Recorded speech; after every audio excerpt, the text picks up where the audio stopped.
Hello, all my friends. We're talking about a very naughty little girl. Her name is Goldilocks.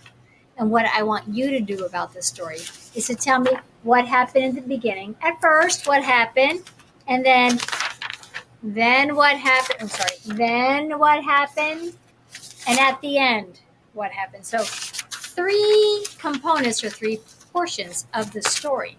I will always also ask you to number this one, two, three, four, five, or six, and let me know what happened first, second, third, fourth, fifth, and sixth. You don't need to cut anything out with this.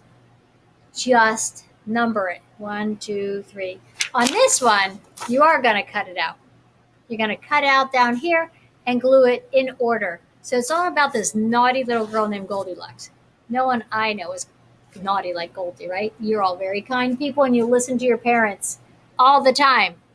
Put your clothes in the hamper. Make sure you put your dishes in the dishwasher. Listen to your parents. Goldilocks and the Three Little Bears, retold by James Marshall. Let's see what this has to say. Once there was a little girl called Goldilocks. What a sweet child, said a woman in town. That's what you think, said a neighbor. Uh-oh, we're already setting it up. One morning, Goldilocks' mother sent sent her to buy muffins in the next village.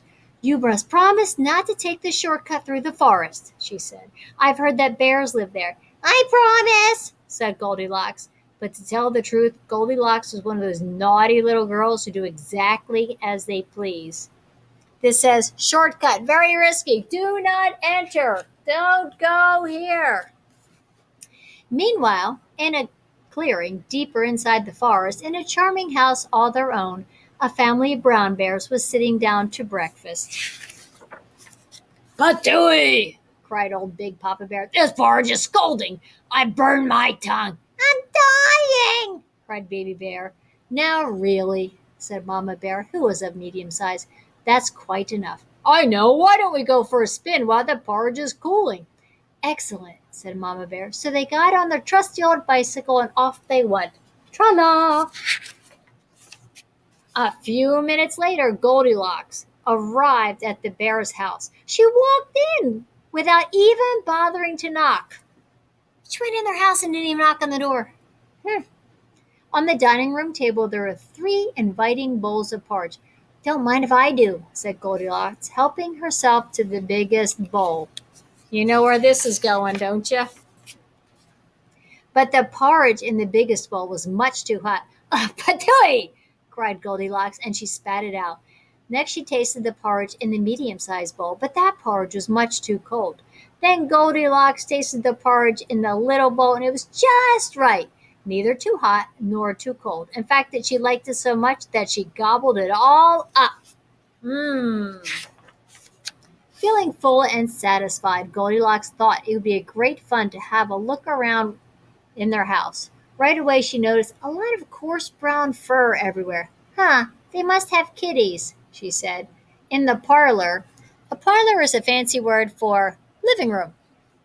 In the parlor, there were three chairs. Don't mind if I do, she said, climbing into the biggest one. But the biggest chair was much too hard, and she just couldn't get comfy. Next she sat in the medium-sized chair, but that chair was much too soft, and she thought she might not ever get out of it. Then Goldilocks sat in the little chair, and it was just right, neither too hard nor too soft. In fact, she liked it so much, she rocked and rocked until the chair fell completely to pieces. Now she broke their chairs. What is going on? Now all that rocking left Goldilocks quite tuckered out. I can take a little snooze, she said. So she went to look for a comfy place to nap. Upstairs were three beds. Don't mind if I do, said Goldilocks, and she got into the biggest one. But the head of the biggest bed was much too high. But I do like those bunny slippers. Next she tried the medium-sized bed, but the head of that bed was much too low. Then Goldilocks tried the little bed. It was just right. Soon she was all nice and cozy and sound asleep. She did not hear the bears come home. Uh-oh. The three bears were mighty hungry, but when they went in for their breakfast, they could scarcely believe their eyes. "Somebody's been in my porridge," said Papa Bear. "Somebody's been in my porridge," said Mama Bear. "Somebody's been in my porridge and eaten it all up," said Baby Bear. In the parlor, living room, the three bears were in for another little surprise. "Somebody's been sitting in my chair," said Papa Bear. "Somebody's been sitting in my chair," said Mama Bear. "Somebody's been sitting in my chair and broken it to smithereens," said Baby Bear. The three bears went upstairs on tiptoe, not knowing what they would discover. At first, everything seemed fine, but then Papa Bear lay down on his big brass bed. "Somebody's been lying in my bed," he cried, and he was not amused.